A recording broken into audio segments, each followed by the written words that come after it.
to The Late Show.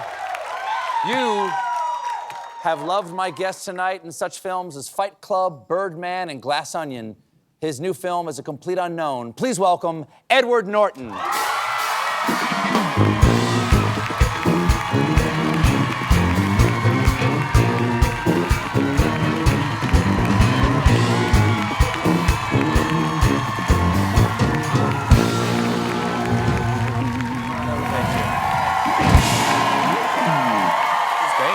There you go. Great. So nice to meet you finally. Nice to meet you finally, too. I've wanted to talk to you for a long time. Met.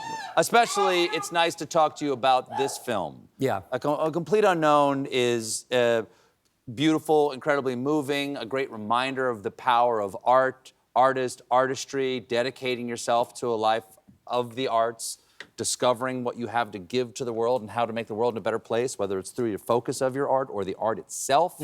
You play Pete Seeger, a true artist.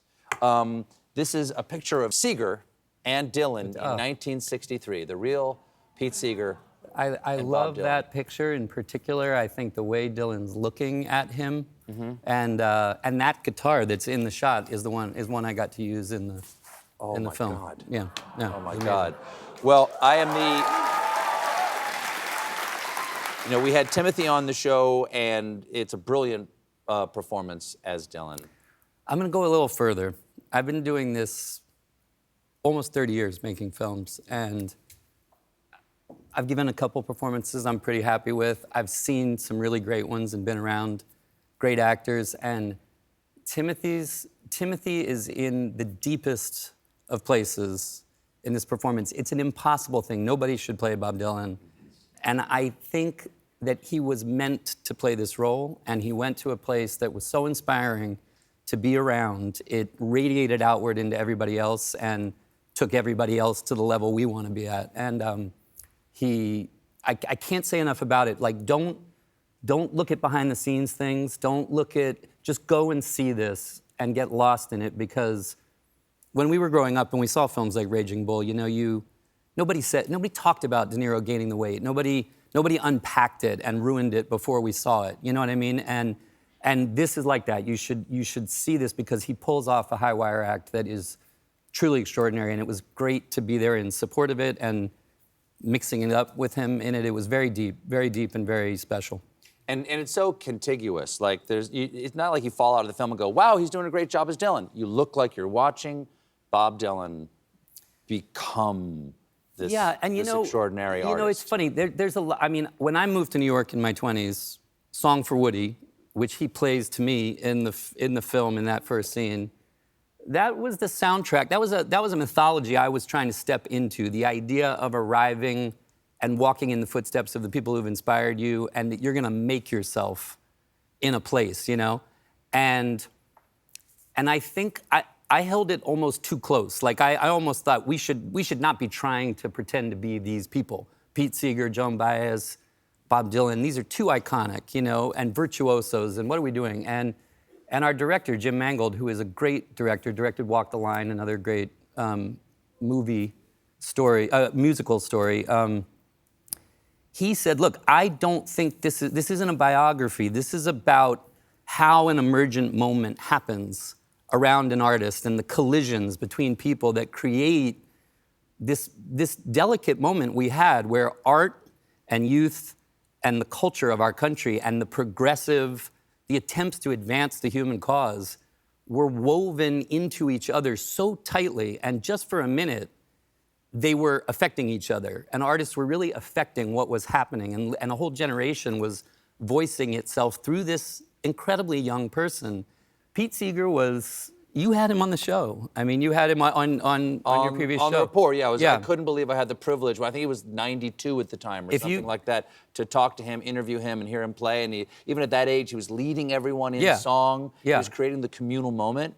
And Seeger saw the thing that you were talking about in Dylan. He saw this moment, the rarity of that moment, at least as portrayed by you in this. Absolutely, and I also think a thing I learned, I knew a lot about Dylan. I knew less about Pete Seeger, although even in the 90s in New York, if you were coming up as an artist, Pete Seeger was the paragon of an artist who cared about about the environment and cared about. He cleaned up the Hudson River. You know, he really was. He was like the Druid. He was like, I sometimes say he was Gandalf to artists. You know, Folk Gandalf. Yes, he was folk Gandalf, and Dylan kind of was like Frodo, given the ring of power. And sent toward Mordor, right. You know. Right. I wish I had thought about that before we did the movie. That's a great way of putting it. And then Frodo went electric. Yeah, he went electric. Yeah, it upset Gandalf. And it upset Gandalf. Yeah, when he went electric, and exactly. he sent him to Mordor. Yes. But Pete Seeger had a kind of integrity.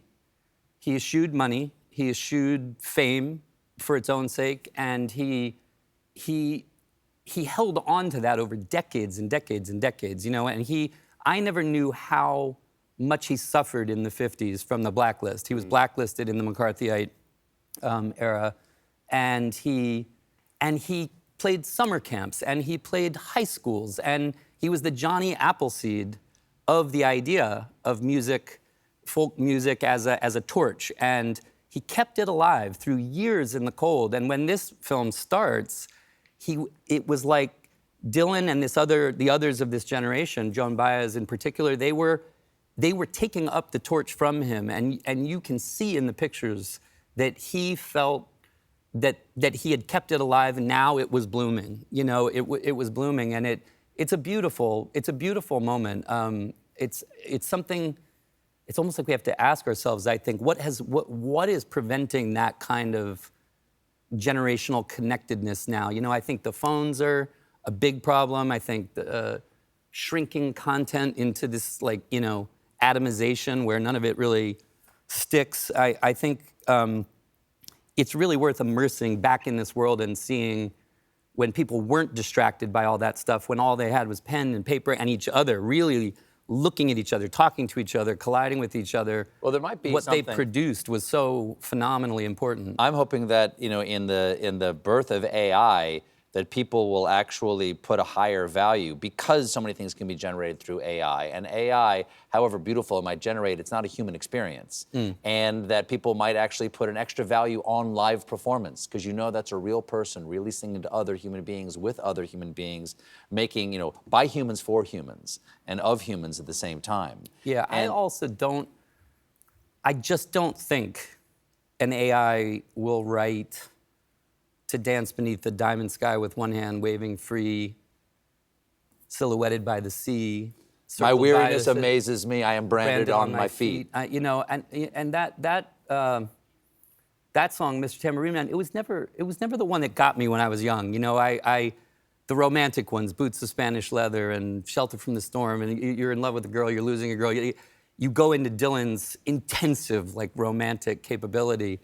But the older I get, like, I listen to songs like Mr. Tambourine Man, and it's about wanting to be present in your own life. You know, it's about wanting to be available to what's happening and to enjoy real life, you know? And I think, like, AI is not gonna write that. AI is not gonna, you can run AI for 1,000 years, it's not gonna write Bob Dylan songs. We have to take a quick break, but we're going to be right back with more Edward Norton, everybody. Stick around.